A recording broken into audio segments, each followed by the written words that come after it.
അല്ല അത്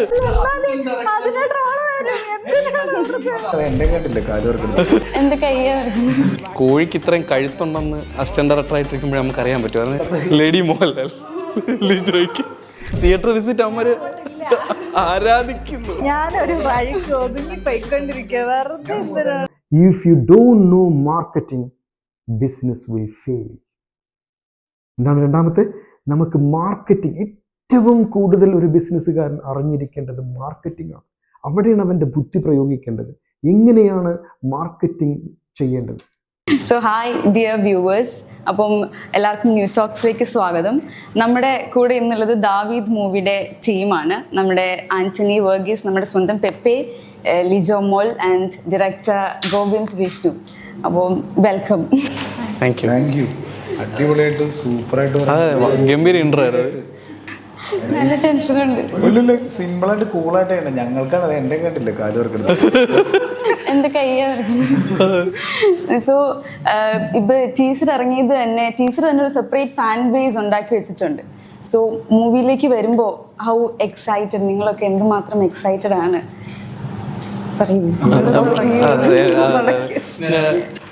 മൂവിയിൽ നല്ല എക്സൈറ്റഡ് ആണ്. കാരണം നമ്മൾ എഴുതിയതുപോലെ ഷൂട്ട് ചെയ്യാൻ പറ്റി. ഇപ്പോൾ ഞാൻ പ്രൊഡ്യൂസർ പ്രിവ്യൂ കണ്ടിരുന്നു. അപ്പോൾ ഞാൻ പുള്ളിയോട് ചോദിച്ചിരുന്നു എങ്ങനെയുണ്ട് സാറേ, കൊച്ചുവൻ സാറാ പ്രിവ്യൂ കണ്ടത്. അപ്പോൾ കൊച്ചുവൻ സാർ പറഞ്ഞ് പോയിൻ്റെ കഥ പറഞ്ഞ പോലെ എടുത്തു തന്നിട്ടുണ്ട്. അപ്പോൾ ഞാൻ പറഞ്ഞു ഞാൻ ചോദിച്ചതിന് ഉത്തരമായില്ല, നല്ലതാണോ ചീത്തയാണോ? എടാ നിൻ്റെ കഥ നല്ലതായിട്ടല്ലേ നമ്മൾ പ്രൊഡ്യൂസ് ചെയ്ത്. അപ്പം നന്നായിട്ടുണ്ടെന്നാണ് അത് പറയുന്നത്. അത് നാട്ടുകാരും പറയാനായിട്ട് കേൾക്കാനുള്ള എക്സൈറ്റ്മെൻ്റ് ഉണ്ട്. അതെ, ആക്ച്വലി സാർ ഒരു അസിസ്റ്റന്റ് ഡയറക്ടറിൽ നിന്ന് സാർ ഒരു ഡയറക്ടർ ആയിരിക്കുകയാണ്. ഇപ്പം ഫസ്റ്റ് മൂവിയാണിത്. അപ്പം എങ്ങനെയാണ് ഒരു എക്സ്പീരിയൻസ്, ആ ഒരു ഹാപ്പിനെസ് ഒന്ന് ഷെയർ ചെയ്യാമോ? അടിപൊളിയായിരുന്നു. ഞങ്ങൾ എന്താ ശരിക്കും ആ ഹാപ്പിനെസ് സത്യം പറഞ്ഞൊരു തമാശയുണ്ട്. ഞങ്ങൾ അസിസ്റ്റന്റ് ഡയറക്ടേഴ്സിൻ്റെ ഇടയിലുള്ള തമാശയാണ്. ഇപ്പം കോഴിക്ക് ഇത്രയും കഴുത്തുണ്ടെന്ന് അസിസ്റ്റന്റ് ഡയറക്ടർ ആയിട്ടിരിക്കുമ്പോഴേ നമുക്ക് അറിയാൻ പറ്റും. അത് കഴുത്തിൻ്റെ പീസായിരിക്കും ഫുൾ വരുന്നത്. അപ്പോൾ അടുത്തൊരു സന്തോഷം എന്ന് വെച്ച് കഴിഞ്ഞാൽ തീവണ്ടിയിൽ അസിസ്റ്റന്റ് ഡയറക്ടർ ആയിരുന്നു, കൽക്കിയിൽ അസോസിയേറ്റ് ആയി. അപ്പോൾ സിനിമയിലൊരു വളർച്ച അന്ന് കണ്ട എന്താണെന്ന് ചോദിച്ചു കഴിഞ്ഞാൽ ഞാനും രാകേഷും എഡിറ്ററും തമ്മിൽ പറയും നമ്മൾ സാധാ കാരിയറിൽ നിന്ന് ഹോട്ട് കാരിയർ ആയിരിക്കും, അപ്പോൾ നമ്മൾ സിനിമയിൽ എന്തോ ആയിട്ടുണ്ടാണ് എന്ന് ഞങ്ങൾ പറയും. അപ്പോൾ അസിസ്റ്റന്റ് ഡയറക്ടറിൽ നിന്ന് ആ ട്രാൻസ്ഫോർമേഷൻ അങ്ങനെ അല്ല, ഡയറക്ടർ ആവാനായിട്ട് എങ്ങനെ ആകാം എന്നുള്ള ശ്രമത്തിലാണ്. ഓക്കെ, അസിസ്റ്റന്റ് ഡയറക്ടറായ ആക്ടേഴ്സിനെയൊക്കെ അടുത്ത് പരിചയപ്പെടാമല്ലോ. അപ്പോൾ പക്ഷേ അസിസ്റ്റന്റ് ഡയറക്ടറായിട്ട് ആദ്യം ആർട്ടായിരുന്നു ഞാൻ നോക്കിയത്. എനിക്ക് ആക്ടറെ കാണാൻ പോലും കിട്ടില്ല. കാരണം ഈ അപ്പുറത്തെ സെറ്റ് ഞാൻ റെഡിയാക്കി കഴിയുമ്പോൾ അവർ ഷൂട്ട് ചെയ്യാൻ വരുമ്പോൾ എനിക്ക് അടുത്ത സെറ്റിലോട്ട് പോകണം.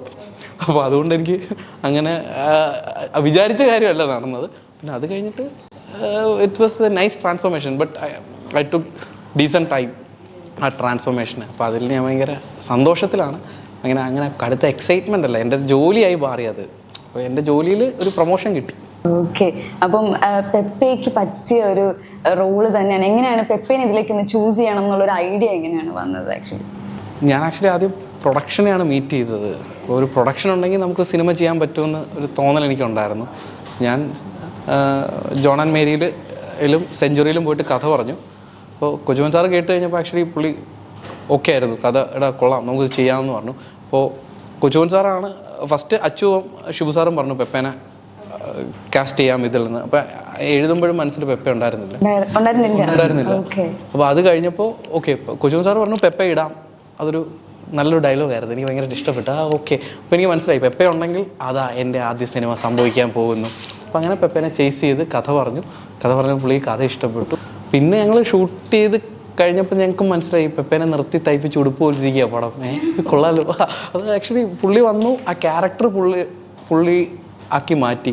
അപ്പം ഞാൻ കഥ പറഞ്ഞ് കഴിഞ്ഞപ്പോൾ ഷിബു സാറ് ഇപ്പോൾ പ്രിവ്യൂ കണ്ടപ്പോൾ എന്നോട് പറഞ്ഞിരുന്നു, എടാ അവനെ അല്ലാതെ എനിക്ക് വേറൊരാളെ ചിന്തിക്കാൻ പറ്റാത്ത രീതിയിൽ അവൻ ചെയ്തിട്ടുണ്ട്. ഭയങ്കര ഹാപ്പി ആയിരുന്നു. അതെനിക്ക് ഭയങ്കര ഹാപ്പി ആയിരുന്നു. കാരണം പെപ്പയുടെ സ്ട്രോങ് സൈഡ് ആക്ഷനാണ് എന്ന് നമുക്ക് എല്ലാവർക്കും അറിയാം. ബട്ട് അതിലും മനോഹരമായിട്ട് എനിക്കിതിലെ ഇമോഷണൽ സീൻസ് പുള്ളി അഭിനയിച്ചു തന്നു. അതാണ് എനിക്ക് ഏറ്റവും പുള്ളിയോട് തോന്നിയ ഏറ്റവും വലിയ റെസ്പെക്റ്റ്. ചേച്ചി, പൊന്മാനിൽ വലിയൊരു റോള് ചെയ്ത് ഭയങ്കര ഹിറ്റായിട്ട് നിൽക്കുകയാണ്. അപ്പം ഇപ്പോൾ പെപ്പയുടെ കൂടെ ആദ്യമായിട്ടാണ് ചേച്ചി ചെയ്യുന്നത്. അങ്ങനെ ഒരു പുതിയൊരു ഡയറക്ടറെ കിട്ടി. അപ്പോൾ ഈ ഒരു ദാവീദിൻ്റെ ഒരു എക്സ്പീരിയൻസ് എങ്ങനെ ഉണ്ടായിരുന്നു? എനിക്ക് തോന്നുന്നു കുറേ കാലത്തിന് ശേഷം ഞാൻ ഭയങ്കര ഇൻറ്റൻസ് അല്ലാത്ത കുറച്ചൊരു പ്ലേഫുള്ളൊക്കെ ആയിട്ടുള്ള ഒരു ക്യാരക്ടർ ഞാൻ ചെയ്യുന്നത് ദാവീദിലാണ്. അതെ, ശരിയാണ്. അതിൽ എനിക്കൊരു സന്തോഷമുണ്ട്. കുറേ നാളായി അങ്ങനെ എനിക്ക് ജയ് ഭീമിന് ശേഷം അങ്ങനെ വന്നിരിക്കുന്നത് കൂടുതലും കുറേ സീരിയസ് ആയിട്ടുള്ള ക്യാരക്ടേഴ്സ്. അപ്പം അതിന്നൊരു മാറ്റം എനിക്ക് തന്ന സിനിമയാണ് ദാവീദ്. അതിൽ നിന്നൊരു മാറ്റം എനിക്ക് തന്ന ഡയറക്ടറാണ് ഗോവിന്ദ്. അപ്പം അതൊരു സന്തോഷമായിരുന്നു. പിന്നെ ടീം എന്ന് പറഞ്ഞാലും ഭയങ്കര ഫണ്ണായിട്ടുള്ള ഭയങ്കര എനർജി ഉള്ള ഒരു സെറ്റായിരുന്നു. ഞാൻ ഇതിന് മുന്നേയും പറഞ്ഞു, നമ്മുടെ ഈ ഒരു ടീമിൻ്റെ ഈ ഒരു ഷൂട്ടിംഗ് ലൊക്കേഷൻ മെയിനായിട്ട് ഓണാക്കി നിർത്തിയിരുന്നത് ഗോവിന്ദാണ്. അത്രയും എനർജി ഉള്ള ആളാണ്. ഈ ഇരിക്കുന്ന ഭയങ്കര പാവമായിട്ടൊക്കെ ഇരിക്കുന്നതേ ഉള്ളൂ, ഭയങ്കര എനർജി ഉള്ള ആളാണ്. സെറ്റിൽ ആരും അങ്ങനെ ഒന്ന് കുറച്ച് പോലും ഒന്ന് മൂഡ് ഓഫ് ആയോ ഒന്നിങ്ങനെ ഒന്നും ഇതിരിക്കാൻ ഒന്ന് എന്താ പറയുക ഒന്ന് വിഷമിച്ചിരിക്കാൻ അങ്ങനെ ഒന്നും സമ്മതിക്കില്ല. എല്ലാവരെയും ഫുൾ ടൈം ഓണാക്കി നിർത്തുന്നത് ഗോവിന്ദായിരുന്നു. അപ്പം അതുകൊണ്ട് ഭയങ്കര രസമായിരുന്നു വർക്ക് ചെയ്യാനാണെങ്കിലും. ഇപ്പം എനിക്കങ്ങനെ പേടിയോ അങ്ങനെയൊന്നും എനിക്ക് ഒരിക്കലും തോന്നിയിട്ടില്ല. ഗോവിന്ദനോട് എനിക്ക് എന്തും ചോദിക്കാം, ഗോവിന്ദൻ എന്നോട് എന്തും പറയാം. ആ ഒരു ഫ്രീഡം അത് എല്ലാവരുടെ അടുത്തും ഉണ്ടായിരുന്നു. ആന്റണിയുടെ അടുത്തും ഞങ്ങൾ ഫ്രണ്ട്സാണ്, അത്രേ ഉള്ളൂ, ഫ്രണ്ട്സാണ്. കോമ്പിനേഷൻ ഒക്കെ എങ്ങനെയുണ്ടായിരുന്നു? മൂവിയിൽ എങ്ങനെയാണ് വരുന്നത് നിങ്ങളുടെ ഒരു കോമ്പിനേഷൻ? അത് ഇവന്റെ ക്യാരക്ടർ ആക്ച്വലി ഒരു മടിയൻ ആയിട്ടുള്ള ഒരു ക്യാരക്ടറാണ്. കുറച്ച് ഉഴപ്പൊക്കെ ഉള്ള ഒരു ഫാമിലി മാൻ അല്ലാത്ത ഒരു ഉഴപ്പൻ. അപ്പോൾ അങ്ങനെയുള്ളൊരു വീട്ടിൽ ആ ഫാമിലിയെ മുന്നോട്ട് കൊണ്ടുപോകുന്നത് തീർച്ചയായിട്ടും അടുത്ത വൈഫായിരിക്കും. അപ്പൊ അങ്ങനെ ഒരു ക്യാരക്ടറാണ് എൻ്റെത്. അത് നന്നായി ചെയ്തിട്ടുണ്ട്. നല്ല ഉഴപ്പനായ ജീവിച്ച് കാണിച്ചിട്ടുണ്ട്. നല്ല ഉഴപ്പനായ എന്താ പറയുക, ബാധ്യതകളൊന്നും ഏറ്റെടുക്കാൻ തീരെ താല്പര്യമില്ലാത്ത, ഉത്തരവാദിത്തങ്ങൾ ഏറ്റെടുക്കാൻ തീരെ താല്പര്യമില്ലാത്തൊരു ക്യാരക്ടർ നന്നായി ചെയ്തിട്ടുണ്ട്. പെപ്പെ, അപ്പം ഈ ഒരു ദാവീദ് മൂവിക്ക് വേണ്ടി പെപ്പെ കൊടുത്തൊരു ഇൻപുട്ട് എന്ന് പറയുന്നത് വളരെ വലുതാണ്. ലൈക്ക് ഇപ്പോൾ ബോഡി ബിൽഡ് ചെയ്തു, ഒരു ന്യൂ സ്കിൽ ബോക്സിങ് പഠിച്ചെടുത്തു. അപ്പം അതും പെർഫെക്റ്റ് ആയിട്ട് നമുക്ക് ഇതിൽ കൊണ്ടുവരണം. അപ്പം എന്താ പറയുക, അതിനെക്കുറിച്ച് എന്തായിരുന്നു ഒരു എക്സ്പീരിയൻസ്, ആ ഒരു ജേർണി, ഒരു ബോഡി ബിൽഡ് ചെയ്യുന്ന ആ ഒരു ടൈം ഒരു ചെറിയ ഗ്യാപ്പിനുള്ളിൽ അത്രയും ചെയ്തു? ഒരു 6 മാസം കൊണ്ടാണ് എനിക്കൊരു 22 കിലോ വെയിറ്റ് ലോസ് വന്നു. പിന്നെ ബോക്സിങ് പഠിച്ചു. 6 മാസം കൊണ്ട് നമുക്ക് എന്തൊക്കെ ചെയ്യാൻ പറ്റുന്നോ അത്രയും എഫേർട്ട് എടുത്തിട്ടുണ്ട്. കാരണം ഷൂട്ടില്ലാത്ത സമയത്തൊക്കെ 2 നേരം വർക്കൗട്ട് ഉണ്ടാവും. ബോക്സിങ് ആണെങ്കിൽ 2 മണിക്കൂറൊക്കെ ഉണ്ടാവും. അല്ലാത്തപ്പോൾ ഇതെല്ലാം 1 മണിക്കൂർ 1 നേരം ഷൂട്ടുള്ള സമയത്തും. പക്ഷെ അത് നമ്മൾ പുഷ് ചെയ്തിട്ട് ഷൂട്ടും ചെയ്യണം, ഇതെല്ലാം ചെയ്യണം. നമ്മൾ ചെയ്ത് നമ്മൾ അതിനകത്തേക്ക് എത്തിയെന്നാണ്. നമ്മളൊരു രസകരമായിട്ടുള്ളൊരു പരിപാടി ചെയ്തു എന്നാണ് എൻ്റെ ഒരു വിശ്വാസം. അതായത് ബോക്സിങ്ങിനോട് അല്പമെങ്കിലും നീതി പുലർത്താൻ പറ്റി, അതിനുവേണ്ടി മാക്സിമം എഫേർട്ട് എടുത്ത് ചെയ്യാൻ പറ്റി. അത് എൻ്റെ മാത്രമല്ല, ഇവരെല്ലാവരുടെയും സപ്പോർട്ട് എനിക്കുണ്ട്. ഇതിൻ്റെ കൂടെ അഭിനയിക്കുകയും വേണമല്ലോ, അവിടെ ചെല്ലുമ്പോൾ ഒരു സമാധാനം വേണ്ടേ. അപ്പോൾ ഇവരൊക്കെ ഭയങ്കര ഹെൽപ്ഫുള്ളായിരുന്നു, സപ്പോർട്ടിങ് ആയിരുന്നു. കാരണം ഞാൻ ഇങ്ങനത്തെ ഈ ഭയങ്കര ലൈറ്റായിട്ടുള്ള സോഫ്റ്റായിട്ടുള്ള അങ്ങനെ അധികം എനിക്ക് എക്സ്പീരിയൻസ് ഇല്ല അങ്ങനത്തെ സീനുകൾ ചെയ്തു. അപ്പം അതൊക്കെ ചെയ്ത എക്സ്പീരിയൻസ് ആയിട്ടുള്ള ആൾക്കാരുടെ അടുത്ത് നിന്ന് അത് പഠിക്കുക. പുള്ളിക്കാരുടെ അടുത്തൊക്കെ ചോദിക്കാറുണ്ട് എങ്ങനെ ചെയ്യാൻ പറ്റും. അപ്പം ആദ്യമൊന്നും പറഞ്ഞു തരില്ലായിരുന്നു, പക്ഷെ പിന്നീട് എനിക്ക് പറഞ്ഞു തന്നു. അറിയണ ആരെയൊക്കെ പിന്നെ ലാസ്റ്റ് ക്ലൈമാക്സിൻ്റെ അന്ന് എനിക്ക് പറഞ്ഞു തന്നു. പടം തീരും, ഈ പടത്തിൽ നീ മാജിക് ഒന്നും ഇറക്കണ്ട, അടുത്ത പടത്തിൽ ഇറങ്ങില്ല, ഈ പടത്തിൽ ഞാൻ ഒറ്റയ്ക്ക് ചെയ്തോളാം. അങ്ങനെയൊന്നും ആയിരുന്നില്ല. നല്ല നല്ല എന്താ പറയുക, പുള്ളിക്കാരി ഭയങ്കര പ്രൊഫഷണലാണ്. നല്ല നൈസായിട്ടുള്ള സൗഹൃദവും അടിപൊളിയാണ്, ഭയങ്കര നല്ല. പിന്നെ എല്ലാവരും ഈ സെറ്റ് മൊത്തം എന്താ പറഞ്ഞാൽ ഭയങ്കര പീസ്ഫുള്ളായിട്ട്, വൈബ് ഭയങ്കര പീസ്ഫുള്ളായിരുന്നു. നമുക്ക് ശരിക്കും ഒരു പണി എടുക്കണ്ടെന്ന് അല്ലെങ്കിൽ നമ്മൾ അഭിനയിക്കുകയാണെന്നുള്ളൊരു ഫീലിംഗ് ഒന്നും അവിടെ ഉണ്ടായിരുന്നില്ല. അതിൻ്റെ ക്രെഡിറ്റ്സ് എന്ന് പറഞ്ഞാൽ എല്ലാവർക്കും ഉണ്ട് ഇതിനകത്ത്. ഒരു ടീം വർക്കാണ് ദാവീദ് ശരിക്കും. ദാവീദ് എന്ന് പറയുമ്പോൾ നമുക്കറിയാം ബൈബിളിൽ ഈ ക്യാരക്ടർ ഒരു കുട്ടിയാണ്. സോ ഗോലിയാത്തിനെ ഒരു രീതിയിലും നമുക്ക് ദാവീദിന് വീഴ്ത്താൻ പറ്റില്ല എങ്കിൽ പോലും മറ്റേ കവണ അത് ഉപയോഗിച്ച് കല്ലെറിഞ്ഞ് വീഴ്ത്തി. സോ അതൊക്കെ ഒരു മൂവിയിലേക്ക് കൊണ്ടുവരുമ്പം പ്രേക്ഷകർക്ക് ഭയങ്കര എക്സൈറ്റിംഗ് ആണ്. സോ പെപ്പയ്ക്ക് ഈ ഒരു സ്ക്രിപ്റ്റിൽ ഭയങ്കര എക്സൈറ്റിംഗ് ആണ്. ശരി, നമുക്കിത് ചെയ്യണം എന്ന് തോന്നിയ ഒരു പോയിന്റ് എന്തായിരുന്നു? അല്ല, എനിക്ക് ഏറ്റവും കൂടുതൽ ഇഷ്ടപ്പെട്ടതെന്ന് വെച്ച് കഴിഞ്ഞാൽ ഇതിലെ ഫാമിലി ഫാമിലിയുടെ കുറേ കാര്യങ്ങൾ കാണിക്കുന്നുണ്ട്, പിന്നെ അതിൻ്റെ ഒരു ഇമോഷൻ, ആ ഇമോഷനിൽ നിന്നാണ് ഇവൻ അതായത് ഒരു ബോക്സിങ് പരിപാടിയിലേക്ക് ഇറങ്ങേണ്ടി വരുന്നത് ഒരു പ്രത്യേക സാഹചര്യത്തിൽ. മൊത്തം പറഞ്ഞു കഴിഞ്ഞാൽ ശരിയാവില്ല, അതുകൊണ്ടാണ് മൊത്തം പറയാത്തത്. പിന്നെ വേറെ ഒന്നെന്ന് വെച്ച് കഴിഞ്ഞാൽ ഇവൻ്റെ പഴയ കാലഘട്ടത്തിലെ ഒരു സംഭവം ഇപ്പോഴത്തെ അതിൽ നിന്ന് ഇവന് അതൊക്കെ ഓവർകം ചെയ്യാനായിട്ടുള്ള ഒരു ഫൈറ്റും കൂടിയാണ്. ഇവനോട് തന്നെയായിട്ടുള്ള ഈ ക്യാരക്ടറിനോട് തന്നെയുള്ള ഒരു ഫൈറ്റാണ്. അതിലവന് വിജയിക്കുന്നുണ്ടോ, അതൊക്കെയാണ് ഈ സിനിമ ചർച്ച ചെയ്യുന്ന വിഷയങ്ങൾ. ഓക്കെ, അപ്പം പെപ്പയോട് എനിക്കൊരു കാര്യം ചോദിക്കാനുള്ളത്, ഇപ്പം അങ്കമാലി ഡയറീസ് എന്ന് ആരംഭിച്ചു ഇപ്പം ഇവിടെ ദാവീദിലെത്തി നിൽക്കുകയാണ്. പെപ്പയ്ക്ക് ആക്ച്വലി ഒരു ചെറിയൊരു ടാഗ് ലൈൻ കിട്ടിയിട്ടുണ്ട്, ആക്ഷൻ മൂവീസ് എന്ന് പറയുന്നത്. സോ അത് പ്രേക്ഷകർ ഒത്തിരി ഇഷ്ടപ്പെടുന്ന ഒരു കാര്യം പെപ്പയുടെ അടുത്തുനിന്ന്. സോ ആ ടാഗ് ലൈൻ എന്നായാലും ഒരു മാറ്റം ഉണ്ടാകത്തില്ലേ? ഉണ്ടാക്കണം എന്നാണ് ആഗ്രഹം. എന്ന് വെച്ച് കഴിഞ്ഞാൽ ആക്ഷൻ പടങ്ങൾ ചെയ്യുകയും ചെയ്യും, അതിൻ്റെ ഒപ്പം തന്നെ ഞാൻ ഉദ്ദേശിച്ച ഒരു കോമഡി, പിന്നെ ക്യൂട്ടായിട്ടുള്ള പരിപാടികൾ, റൊമാൻസ്, അതിന്റെ ഒരു ഫസ്റ്റ് സ്റ്റെപ്പ് പോലെ അങ്ങനെ. ഇപ്പൊ നമ്മൾ ഈ ജാക്കി ചാൻ്റെ ഒക്കെ മൂവീസ് ഉണ്ടല്ലോ, അതിനകത്ത് നല്ല കോമഡി ഉണ്ടാവും, എന്നാൽ ഫൈറ്റ് നല്ല കിടിലം ഫൈറ്റ് ആയിരിക്കും. അപ്പൊ എനിക്ക് അങ്ങനത്തെ ടൈപ്പ് ഓഫ് പരിപാടികൾ ചെയ്യണം. അപ്പൊ അതിനകത്ത് ചിലപ്പോൾ റൊമാൻസ് ഉണ്ടാവും, ചിലപ്പോൾ ഫൈറ്റ് ഉണ്ടാവും, എല്ലാ കോമഡി ഉണ്ടാവും. അപ്പോൾ ഇതെല്ലാം മിക്സ് ചെയ്തിട്ടുള്ള പടങ്ങൾ കൊമേഴ്ഷ്യലി കുറച്ചും കൂടി ഭയങ്കര ഓഡിയൻസിൻ്റെ ഒരു അറ്റൻഷൻ കിട്ടുകയും ചെയ്യും. എന്നാൽ എല്ലാം ചെയ്തു എന്നായി. കുറച്ച് മുന്നേ വരുന്ന വഴിയിൽ പെപ്പയുടെ ഒരു പോസ്റ്റ് കണ്ടു, രാഘവേട്ടൻ, ഞങ്ങളുടെ സ്വന്തം രാഘവേട്ടൻ എന്ന് പറഞ്ഞിട്ടൊരു ഒരു ഗ്രാമത്തിലെ ഒരു യെസ്, അതിനെ പറ്റി എന്താണ് പറയുക? ശരിക്കും ആക്ച്വലി ഇങ്ങനൊരു കഥ ഡിസ്കസ് ചെയ്യുമ്പോൾ ഈ കഥയ്ക്ക് ബിലീവബിലിറ്റി എത്രത്തോളം ഉണ്ട് എന്നൊരു ക്വസ്റ്റ്യൻ ഉണ്ടായിരുന്നു ദാവീദിൻ്റെ കഥ ഡിസ്കസ് ചെയ്യുമ്പോൾ. കാരണം അത്രയും യൂസ് ടു അല്ല കേരളത്തിൽ പ്രൊഫഷണൽ ബോക്സിങ്, എങ്ങനെ ആളുകൾക്ക് കണക്ട് ചെയ്യും എന്നുള്ള ബിലീവബിലിറ്റിയെക്കുറിച്ചൊരു ഡിസ്കഷൻ ഉണ്ടായിരുന്നു. അപ്പോൾ ആ ബിലീവബിലിറ്റിയെ എങ്ങനെ മറികടക്കാം എന്നുള്ളതിൻ്റെ ഒരു സിമ്പിൾ ടെക്നിക്കാണ് connect all your characters to real life. അപ്പോൾ അങ്ങനെ റിസർച്ച് ചെയ്തപ്പോഴാണ് കേരളത്തിലെ ഒരു ബോക്സിംഗ് വില്ലേജ് ഉണ്ട് പൂളാടിക്കുന്നെന്ന് പറഞ്ഞ്, അവിടെ രാഘവേട്ടൻ എന്ന് പറയുന്ന ഒരു ആശാൻ ഉണ്ടായിരുന്നു. ഇല്ല, 2020 മരിച്ചുപോയി. അപ്പം ആളെക്കുറിച്ച് പഠിച്ചപ്പോൾ ആൾ ബോക്സിങ്ങിന് വേണ്ടി ചെയ്ത കുറേ കാര്യങ്ങളും ആളുടെ കുറേ യുണീക്ക് ടെക്നിക്സും ഉണ്ടായിരുന്നു. അത് പടത്തിൽ യൂസ് ചെയ്താൽ അതിനൊരു ഫ്രഷ്നെസ് ഉണ്ടാവും എന്ന് ഫീൽ ചെയ്തിരുന്നു. സോ ബോക്സിംഗ് ഫിലിം എന്ന് പറയുമ്പോൾ ബേസിക്കലി അതിനെ സോ കോൾഡ് ടെംപ്ലേറ്റ് ഉണ്ടാവും. അപ്പോൾ ആ ടെംപ്ലേറ്റിനെ എങ്ങനെ ബ്രേക്ക് ചെയ്യാമെന്നുള്ള ഒരു ഡിസ്കഷനിൽ നിന്നാണ് ആളുടെ ക്യാരക്ടറിനെ കൊണ്ടുവരുന്നത്. ആളുടെ ഒരു 60% നമ്മൾ യൂസ് ചെയ്തിട്ടുണ്ട്. പിന്നെ ഫിക്ഷണലൈസ് ചെയ്യുന്നതിൻ്റെ ഒരു ഇതായിട്ട് കുറച്ച് മാറ്റങ്ങൾ വരുത്തിയിട്ടുണ്ട്. കാരണം അത് കഥയ്ക്ക് വേണ്ടിയിട്ട് മാറ്റിയതാണ്. എന്നാലും അദ്ദേഹം ചെയ്തിട്ടുള്ള യുണീക്ക് കുറച്ച് ഐഡിയാസും ബോക്സിങ് ആളുകളെ ട്രെയിൻ ചെയ്യിക്കുന്ന രീതികളും പിന്നെ ആളുടെ ഒരു ഗാംഭീര്യവും നമ്മൾ കൊണ്ടുവന്നിട്ടുണ്ട്. അതിനെ ഒരു സിനിമാറ്റിക്കായിട്ട് അതിൻ്റെ നെക്സ്റ്റ് ലെവലിൽ വിജയരാഘവൻ സാറ് ചെയ്തു വെച്ചിട്ടുണ്ട്. ഞങ്ങൾക്കെല്ലാവർക്കും പുള്ളി വരുമ്പോൾ ഞാൻ നേരത്തെ പറഞ്ഞു മറ്റേ ഹെഡ് മാസ്റ്റർ വന്ന ഫീലായിരുന്നു. അപ്പോൾ ഞാൻ പക്ഷേ കാരവാനിൽ ചെല്ലുമ്പോൾ വേറൊരു രീതി സംസാരിക്കും. സെറ്റിൽ പുള്ളി ഭയങ്കര ഇതായിട്ട്. അപ്പോൾ ഞാനിങ്ങനെ കാരവാനിൽ ചെല്ലുമ്പോൾ ചോദിച്ചു, അത് ഞാൻ അവിടെ ക്യാരക്ടറാണ്, ഇവിടെ അതല്ല, ഇവിടെ വിജയരാഘവൻ. അപ്പോൾ അതും എനിക്ക് ഭയങ്കര സന്തോഷമായിരുന്നു. അപ്പം ആളത് പിടിച്ചു. ആളുടെയും ഭയങ്കര ഓസം പെർഫോമൻസാണ് ആൾ തന്നിട്ട് പോയത് 100%. എനിക്ക് ആക്ച്വലി ഇവർ തമ്മിലുള്ള കെമിസ്ട്രി വർക്കൗട്ട് ചെയ്യുന്ന സമയത്ത് ഞാൻ ആളുടെ അടുത്ത് കഥ പറയാൻ പോയായിരുന്നു വീട്ടിൽ. അപ്പം ഞാൻ ഇങ്ങനെ സ്ക്രിപ്റ്റ് വായിച്ചു കഴിഞ്ഞപ്പോൾ ആളെനിക്ക് കുറേ ഇൻപുട്സ് തന്ന്, ഞാൻ വൈഫായിട്ട് വൈഫ് എനിക്കൊരു ഇടിയൊക്കെ തരും, അങ്ങനെയൊക്കെ ചെയ്യാൻ പറയണം, എന്നാലാണ് ഈ ക്യാരക്ടർ. അപ്പോൾ ഞാനിങ്ങനെ ഇവരുടെ അടുത്ത് രണ്ടുപേർത്ത് ഇങ്ങനെ ഇത് പറയണം എന്ന് വിചാരിച്ചിരുന്നത്. പക്ഷേ അവർ രണ്ടുപേരും ആ ക്യാരക്ടർ മനസ്സിലാക്കിയിട്ട് ഈ രസമായിട്ടാണ് പെർഫോം ചെയ്തത്. എസ്പെഷ്യലി ഓപ്പണിംഗ് സീൻ, അത് 2 ദിവസം എടുത്ത് നമ്മൾ ഷൂട്ട് ചെയ്തത്. അപ്പോൾ എനിക്ക് ഭയങ്കര സന്തോഷമായി. രണ്ടുപേരും തമ്മിലുള്ള കെമിസ്ട്രി ഭയങ്കര വർക്കായി. കാരണം പെപ്പെ അതുവരെ അങ്ങനത്തെ സീൻസ് ഒന്നും ചെയ്ത് ഞാനും കണ്ടിട്ടില്ല. അപ്പോൾ പെപ്പെ ഭയങ്കര രസമായിട്ട് അതും പിടിക്കുന്നു. ലിജോ അപ്പുറത്ത് തൊട്ട് അടിപൊളിയായിട്ട് ചെയ്യുന്നു. അപ്പോൾ ഭയങ്കര രസമായിരുന്നു പരിപാടി. നമ്മളങ്ങനെ ഒരാൾക്കും അങ്ങനെ പോയിട്ട് ഒന്നാമത്തെ കാര്യം നമ്മളങ്ങനെ എന്താ പറയുക ആക്ടിങ് കറക്ഷൻസ് പറയുന്ന ഒരു ബാക്ക്ഗ്രൗണ്ടിൽ നിന്നല്ല ഞാൻ വരുന്നത്.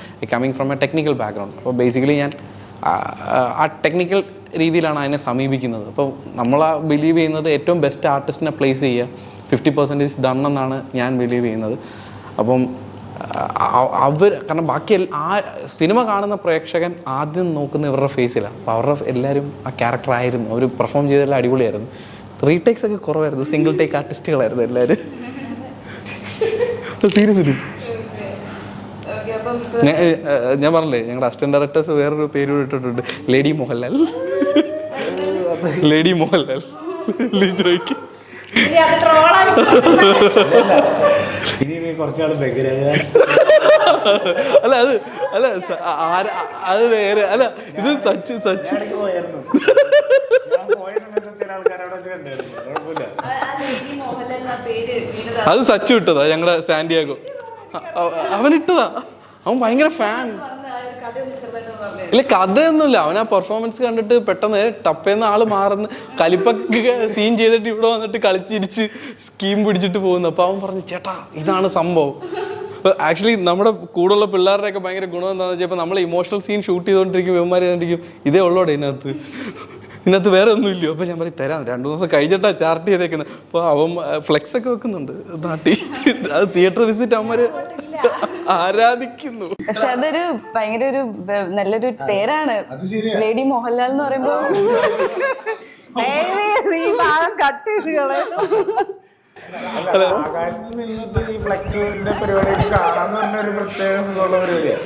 നമ്മുടെ പ്രൈസിങ് സ്ട്രാറ്റജിയിലുള്ള ഒരു ദാരിദ്ര്യം, വാല്യൂ കൂട്ടി വില കൂട്ടി വിൽക്കാൻ സാധിക്കണം. അതായിരിക്കണം ഒരു ബിസിനസ്സുകാരൻ്റെ ഏറ്റവും പ്രധാനപ്പെട്ട മറ്റൊരു കാര്യം. പുവർ പ്രൈസിങ് സ്ട്രാറ്റജി അത് മാറ്റണം. നിങ്ങളുടെ വാല്യൂ നിങ്ങൾ മനസ്സിലാക്കി ആ വാല്യൂവിനാണ് നിങ്ങൾ വില കൂട്ടി വിൽക്കേണ്ടത്. ഇത്രയും വർഷത്തെ എക്സ്പീരിയൻസ് ഉള്ള ആളാണ്, അത്രയും നല്ല ബ്രില്യൻ്റ് ആയിട്ടുള്ള ഒരു ആക്ടർ. അപ്പോൾ ആ എക്സ്പീരിയൻസ് ഒക്കെ ഷെയർ ചെയ്തത് എനിക്ക് മിസ്സായി എന്നുള്ളത് ഒഴിച്ച് എനിക്ക് അങ്ങനെ ഇടപഴകാൻ പറ്റിയിട്ടില്ല. ഞങ്ങൾ ഒരു സിനിമ, ഒറ്റയ്ക്കൊരുകാമെന്ന് പറഞ്ഞ സിനിമയിലും ഉണ്ട്, പക്ഷെ അതിലും കോമ്പിനേഷൻ തുല്യശക്തികളെന്നുള്ള പോരാട്ടം നടക്കുന്നത്.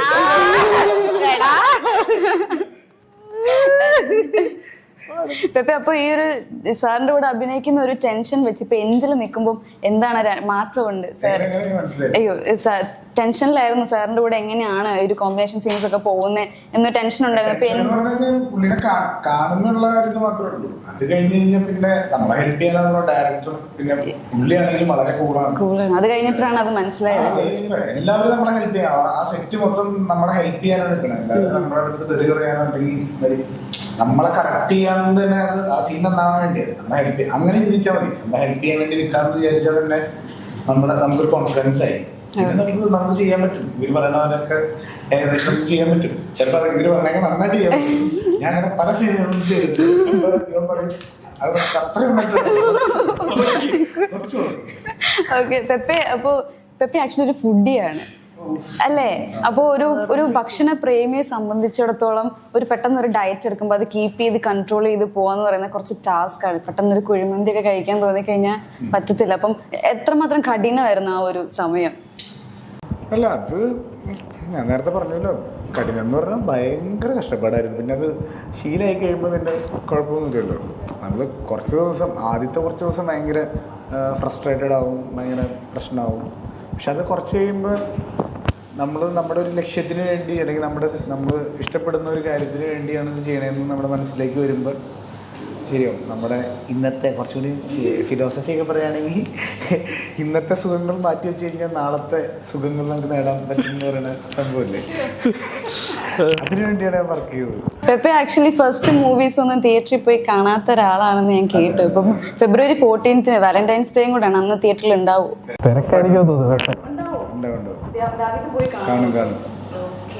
അപ്പം എൻ്റെ മുന്നിലിരിക്കുന്ന ഈ ഒരു ടീം എനിക്കിപ്പോൾ കാണാൻ പറ്റുന്ന ഒരു ഹിറ്റ് ആവാൻ പോകുന്ന ഒരു സിനിമയുടെ ആൾക്കാരാണ് ഇരിക്കുന്നത്. സോ ഈ ഒരു ദാവീദ് മൂവി വലിയൊരു ബ്ലോക്ക് ബസ്റ്റർ ആവട്ടെ എന്ന് ഞാൻ എൻ്റെ മനസ്സിൽ നിന്ന് വിഷ് ചെയ്യാണ്.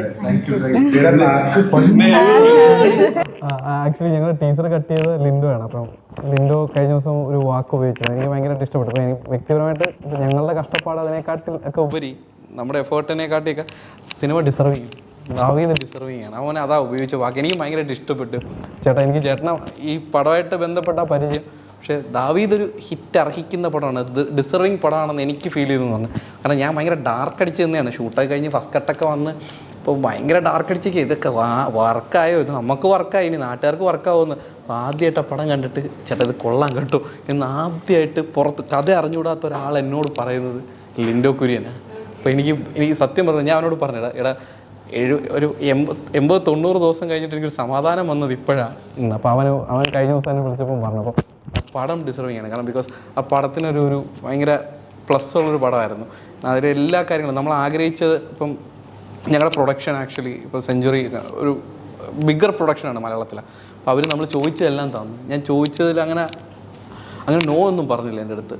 ആ സിനിമയ്ക്ക് കഥയ്ക്ക് വേണ്ട എല്ലാ സാധനങ്ങളും തന്നു. ക്രൗഡ് ചോദിച്ചത് തന്നു, ഞാൻ ചോദിച്ച ദിവസം തന്നു. ഇപ്പോൾ ആ സിനിമ നന്നാക്കേണ്ടത് ഞങ്ങളുടെ മാത്രം ഉത്തരവാദിത്വമായി. അവർ അത്രയും കൂടെ ട്രസ്റ്റ് ചെയ്ത് കൂടെ നിന്ന് ആ സിനിമ ഭയങ്കര മഴയത്താണ് ഞങ്ങൾ ഫസ്റ്റ് ഷെഡ്യൂൾ ഷൂട്ട് ചെയ്തത്. കേരളത്തിൽ ആ ഒരു 4 ദിവസം ഭയങ്കര മഴയായിരുന്നു. ഈ ദാവീദ് മാത്രമേ ഷൂട്ട് നടന്നുള്ളൂ. അത് കാരണം ഇൻറ്റീരിയറൊക്കെ ആയിരുന്നു. ഇവരെല്ലാവരും സഹായിച്ചു, നമ്മുടെ ക്രൂ സഹായിച്ചു, അവരെല്ലാവരും ചത്ത് നിന്ന്. അപ്പം ഫിലിം ഞങ്ങളുണ്ടാക്കിയ പ്രൊഡക്റ്റ് ഡിസർവിങ് ആണ്. സോ ഞാൻ ലേഡി മോഹൻലാൽ എന്ന് പറഞ്ഞപ്പോഴാണ് ഒരു കാര്യം ആലോചിച്ചത്. ഓക്കെ, ദാവീദിന്റെ ഫസ്റ്റ് ലുക്ക് പോസ്റ്റർ ഇറങ്ങിയ സമയത്ത് ഒരു ഫോട്ടോ കുറച്ച് വൈറലായിരുന്നു. മോഹൻലാലിന്റെ ഈ ഒരു ഫോട്ടോ ഇത് കണ്ടിരുന്നു. എന്താണ് ഇതിനെ കുറിച്ച് പറയാനുള്ളത്? മോഹൻലാൽ ഇങ്ങനെ ഒരു ക്യാരക്ടർ ചെയ്തിരുന്നെങ്കിൽ എന്നൊക്കെ പറഞ്ഞൊരു ഇറങ്ങിയിരുന്നു. അങ്ങനെ ഉറപ്പായിട്ടും അടിപൊളിയാണ്. നമ്മൾ ഭയങ്കര പുള്ളിയുടെ ഫാനാണ്. ഇല്ല, ഞാൻ കണ്ടില്ല. ഞാനിപ്പോഴാണ് കാണുന്നത് മോഹൻലാലിന് ഇതുപോലൊരു റോളില്.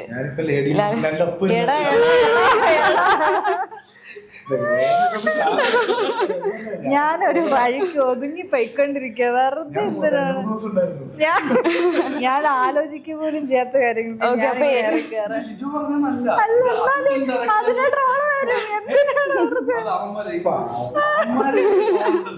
ശരിയാ, കഷ്ടം. സോറി ചേച്ചി. അത് ബാക്കിയുള്ളവരോട് പറഞ്ഞിട്ട് കാര്യമില്ല. ശരിയാണ്. അപ്പൊ എനിവേ ഈ ഒരു സെക്ഷൻ എൻഡിലേക്ക് വരുമ്പം എനിക്ക് ഈ ഒരു സിനിമ സക്സസ്സിൽ എത്തുന്നൊരു ഉറപ്പുണ്ട്. സോ ഞാൻ ഞാൻ എൻ്റെ മനസ്സിൽ നിന്ന് ഒരു ബ്ലോക്ക് ബസ്റ്റർ ആവുമെന്ന് ഞാൻ വിഷ് ചെയ്യാണ്. സോ ഇത്രയും നേരം ഞാനുമായിട്ട് സഹകരിച്ചതിന് ഒരുപാട് നന്ദി.